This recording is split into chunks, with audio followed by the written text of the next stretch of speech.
Τι λαμβάνει η χώρα μου?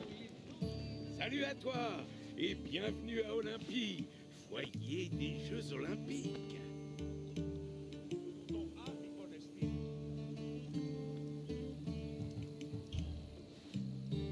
J'ai souvent rêvé de participer aux Jeux. Ah, si j'avais eu une meilleure vue, des bras et des jambes plus musclés, et une bourse pleine de drachmes.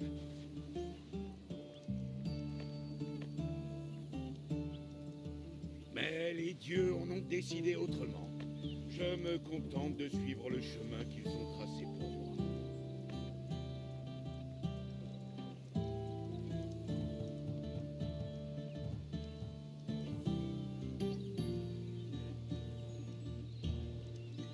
Nous sommes devant la partie principale d'Olympie, l'endroit où se déroulaient les Jeux Olympiques.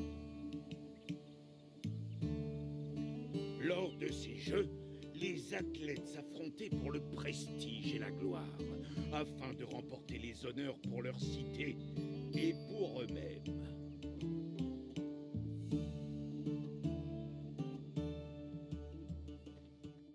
Profite de ta visite, mon ami. Lorsque tu l'auras terminée, je viendrai m'assurer que tu l'as bien suivi.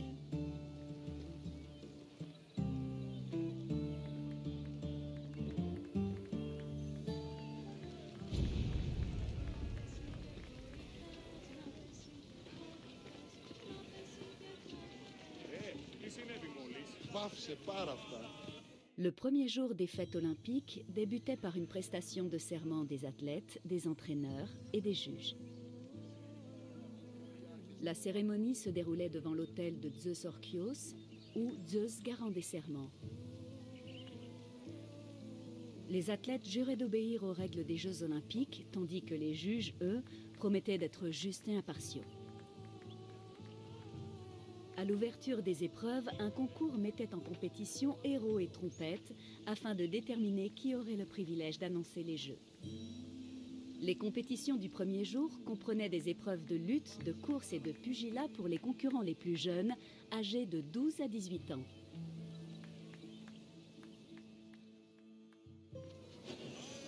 Δίνασε Παύλ τούτο.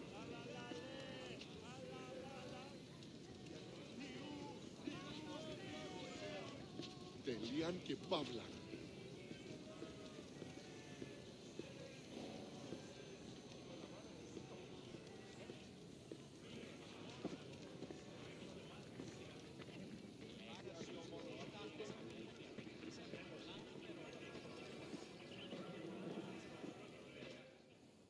La deuxième journée commençait par une grande procession jusqu'à l'hippodrome afin de célébrer le début des très appréciées épreuves équestres. La plus attendue et la plus spectaculaire était la course des quadriges, des chars dont l'attelage était de 4 chevaux. Les épreuves équestres se distinguaient par le fait que le vainqueur n'était pas le meilleur cavalier ou aurige, mais le propriétaire du cheval ou du char le plus rapide. La princesse spartiate Cynisca profita de cette particularité pour contourner la règle interdisant aux femmes de prendre part aux épreuves et remporta 2 titres olympiques. Cette règle fut aussi la source d'étranges résultats. Ainsi, en 416 avant l'ère commune, l'homme d'État Alcibiade engagea 7 chars dans une course et remporta les premières, deuxième et quatrième places. À l'issue des compétitions équestres, les 40 000 spectateurs rejoignaient le stade pour suivre les épreuves du pentathlon. Après les compétitions du jour, des rites funéraires avaient lieu en l'honneur de Pélops, héros et fondateur mythique des Jeux olympiques. La soirée se terminait par un festin et un imposant défilé en l'honneur des vainqueurs du jour.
Une victoire aux Jeux Olympiques était l'un des plus grands honneurs que pouvait se voir décerner un mortel, et il existait plusieurs moyens de l'immortaliser.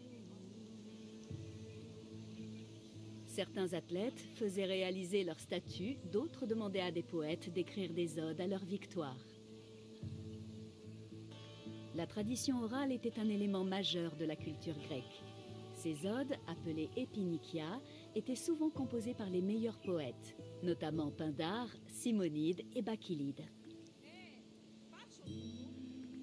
Elles étaient souvent déclamées lors de banquets et de fêtes auxquels assistait l'athlète en question, ou lors de son départ d'Olympie.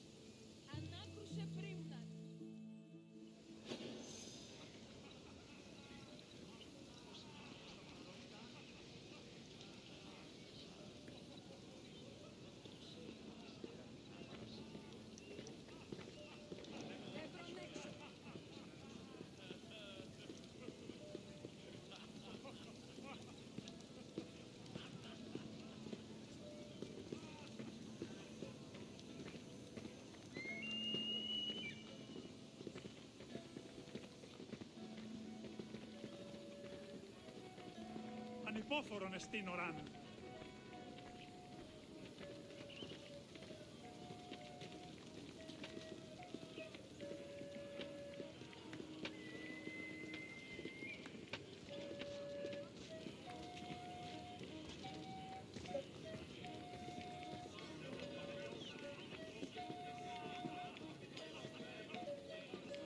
Ίσον αρκαθεύω.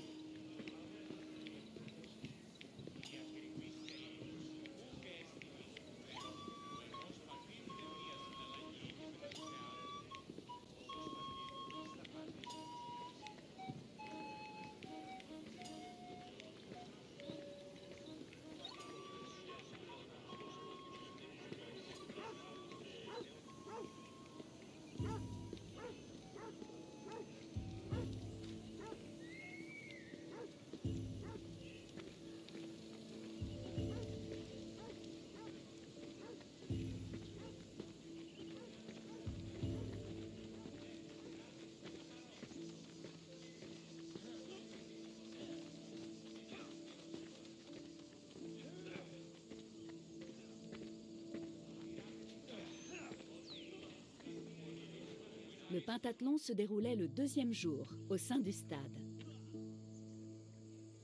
Comme son nom le laisse entendre, il comptait 5 épreuves: lancer du disque, lancer du javelot, saut, course et lutte. Il existe bien sûr de nombreuses différences entre les épreuves antiques et celles des Jeux modernes. Par exemple, les concurrents antiques du saut en longueur tenaient en main des poids pour se donner de l'élan, car ils ne couraient pas avant de sauter.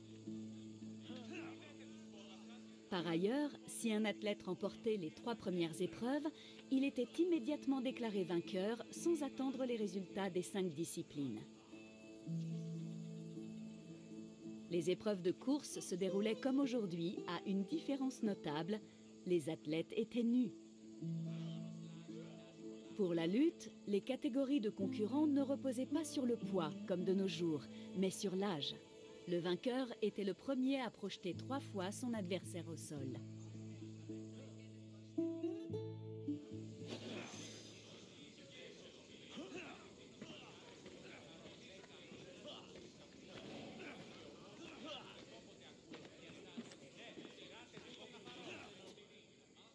La 3e journée commençait par l'événement le plus important des Jeux. Une procession regroupant Hélanodis, ambassadeurs, concurrents et des animaux se rendait au grand hôtel situé devant le temple de Zeus. Les animaux étaient alors offerts aux fêtes en sacrifice officiel. L'après-midi du 3e jour était consacré aux épreuves de course à pied. La course était la plus ancienne discipline des Jeux et fut d'ailleurs la seule épreuve des premiers Jeux olympiques.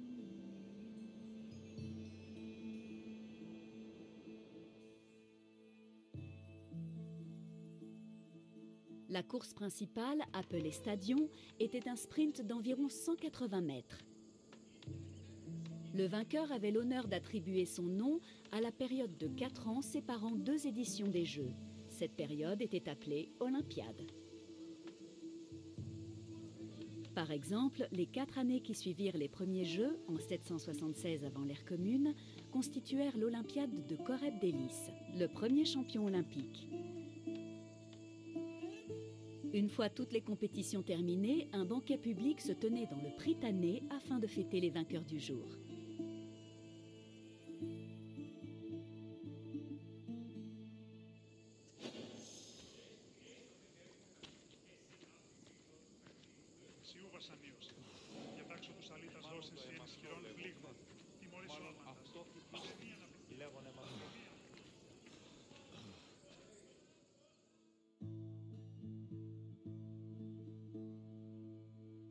La 4e journée était consacrée au combat.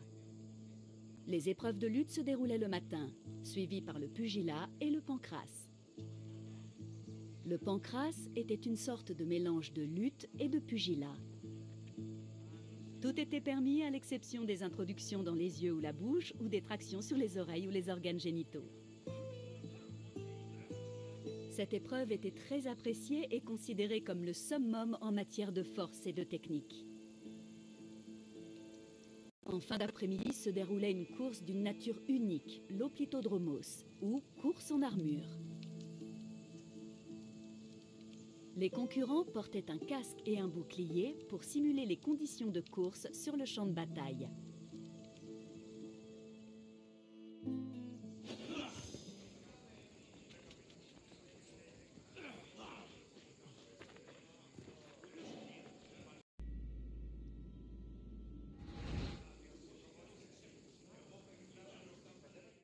Les Élanodis, ou juges des Grecs, étaient les arbitres et organisateurs des Jeux.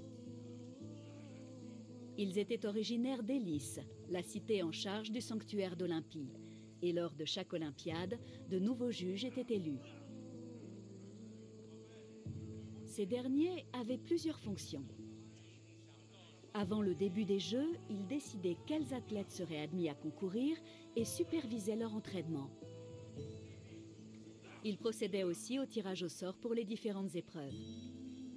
Pendant les Jeux, ils désignaient les vainqueurs et décelaient les tentatives de tricherie. Pour ce faire, ils avaient des assistants armés de fouets et de bâtons qui se tenaient près des athlètes et les frappaient s'ils tentaient de tricher.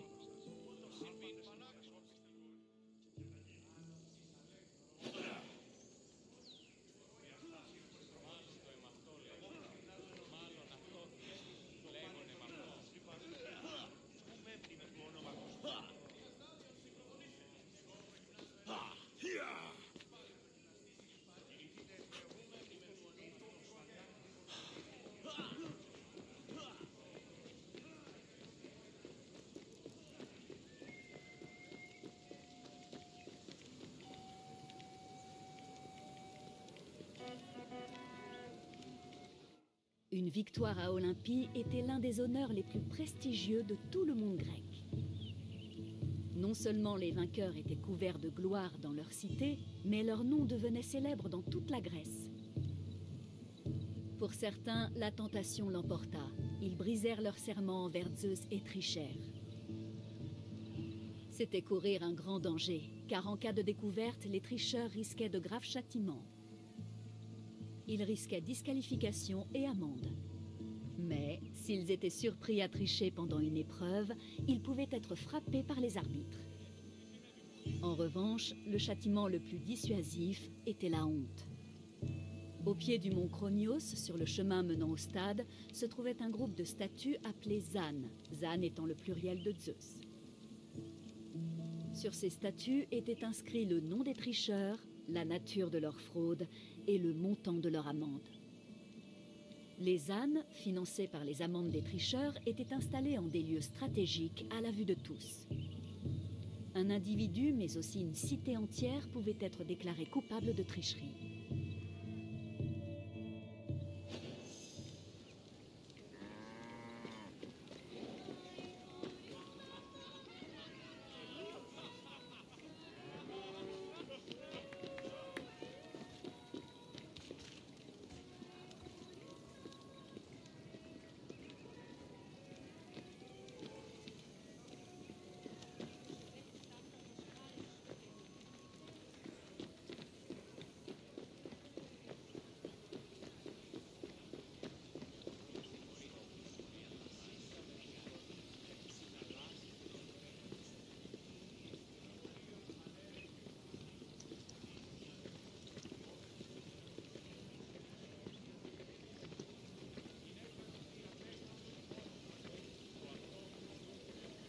Dios en me περιπέσει.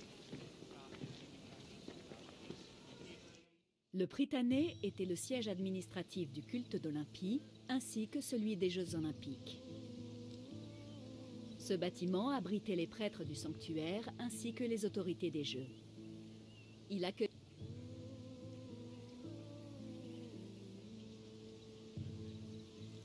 Il avait également une fonction sacrée. Dans la salle centrale se trouvait le feu d'Estia, une flamme sacrée qui brûlait de jour comme de nuit. Ce feu était utilisé pour allumer ceux des autres autels du sanctuaire. Cette pratique a probablement inspiré en partie la tradition de la torche olympique moderne.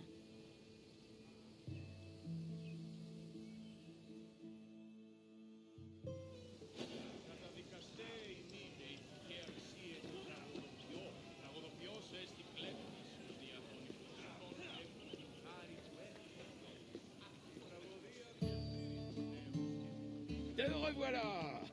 J'espère que la visite t'a plu.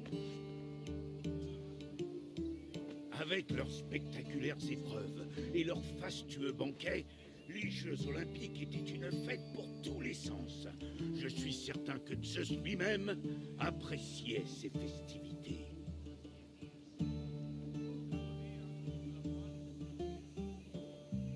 Bon, qu'aimerais-tu faire maintenant?